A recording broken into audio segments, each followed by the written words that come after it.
आटपाडी तालुक्यातील मिटकी गावच्या शेतकरी कुटुंबातील प्रवीण कोळपे यांचे वयाच्या 27व्या वर्षी केंद्रीय लोकसेवा आयोगाच्या स्पर्धा परीक्षेत यश. प्रतिकूल परिस्थितीवर मात करत 5 वेळा अपयश येऊन देखील 6व्या वेळी मिळाले यश. आटपाडी तालुक्यातील मिटकी गावातील शेतकरी कुटुंबातील प्रवीण उत्तमराव कोळपे यांनी वयाच्या 27व्या वर्षी केंद्रीय लोकसेवा आयोगाच्या परीक्षेत घवघवीत यश संपादन करत तालुक्याची मान उंचावली आहे. कोळपे यांनी ऑल इंडिया 584वा क्रमांक मिळवत उल्लेखनीय यश मिळवलं आहे. प्रतिकूल परिस्थितीवर मात करत 5 वेळा अपयश येऊन देखील 6व्या वेळी प्रवीण कोळपे यांनी हे यश मिळवलं आहे.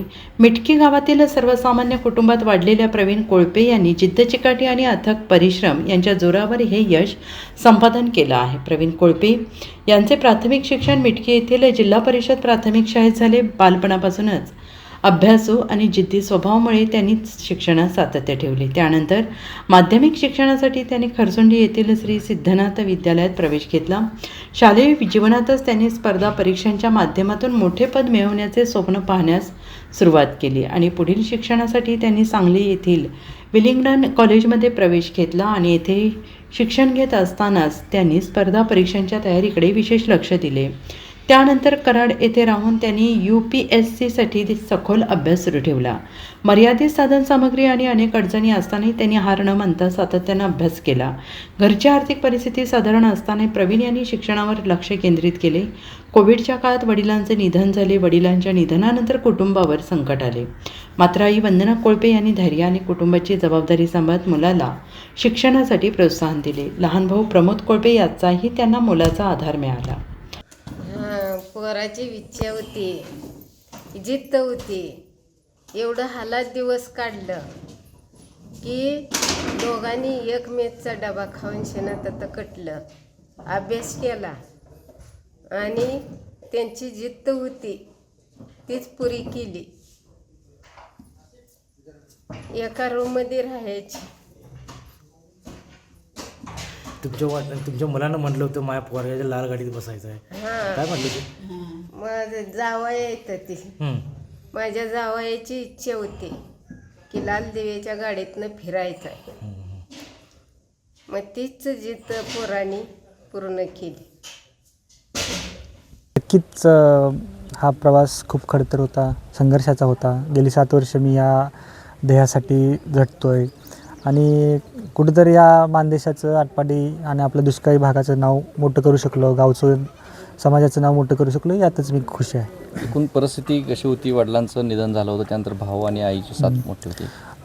वडिलांचं निधन 2021ला झालं, 31 ऑगस्ट 2021ला झालं. तिथून पुढं थोडं आर्थिक परिस्थिती बिकट होती, पण महायुती आपली गव्हर्नमेंटची स्कीम, स्कॉलरशिपची स्कीम आहे ते भेटली मला. त्यात थोडं भावाचं माझं शिक्षण झालं. आईचं खूप कष्ट होतं, रात्रंदिवस. प्रसंगी तिनं 6 महिने मामाला घेऊन सोबत ऊसतोडी केली आणि आजी वगैरे सगळ्यांचंच बचत गटातून पैसे व्याजानं काढून मला पाठवायचे. आणि स्पेशली माझे मित्र वगैरे असतील आणि अधिकारी वर्ग सगळ्यांनीच मला सपोर्ट केला. मानसिक असेल, फायनान्शियल असेल आणि प्रत्येक स्टेजला त्यांनी मला गाईड करत गेले आणि त्यांचा मी खूप ऋणी आहे. शिक्षणाचा प्रवास हा गावातूनच सुरू झाला, तो कसा पुढे? माझं जिल्हा परिषदला 4थीपर्यंतचं शिक्षण झालं आहे. 10वीपर्यंतचं शिक्षण माझं खरसुंडीला झालं आहे रजिस्ट्रेशनला. आणि माझं ग्रॅज्युएशन आटपाडीमधून BSBDMनं झालं आहे. तर माझं सगळं मेजॉरिटी शिक्षण हे दुष्काळी भागात आणि इथल्याच वातावरणात झाल्यामुळं मला गावचं कंडिशन, गावचे जे प्रॉब्लेम आहेत ते मला योग्यरित्या माहीत आहेत आणि तेच मी मुलाखतीमध्ये मांडले आणि त्याचाच मला वाटतं मला फायदा झाला. 5 वेळा अपयश आलं होतं, मात्र तोही तुम्ही सातत्य ठेवलं, विश्वास ठेवला की यशाचा. हा अटेम्प्ट देत राहणं एक टीडियस टास्क आहे. सारखं सेल्फ डाऊट वगैरे व्हायचं, पण माझे भाव असतील, माझी आई, सगळेच माझी सपोर्ट सिस्टीम माझी मोठे आहे. त्यामुळं मला सगळ्यांनीच वेळोवेळी पाठिंबा दिला. सगळ्यांनीच मला प्रयत्न करण्यास मला त्यांनी पाठिंबा दिल्यामुळं मी हे यश गाठू शकलो. आता पदाचं पुढचं सिलेक्शन जसा ट्रेंड बघता गेला तर आपल्याला IPS भेटू शकतं. जर IPS माझ्या रँकच्या आधी संपलं तर मला IRS कस्टम तर शुअर शॉट आहे. Bureau report SBN Marathi, Atpadi.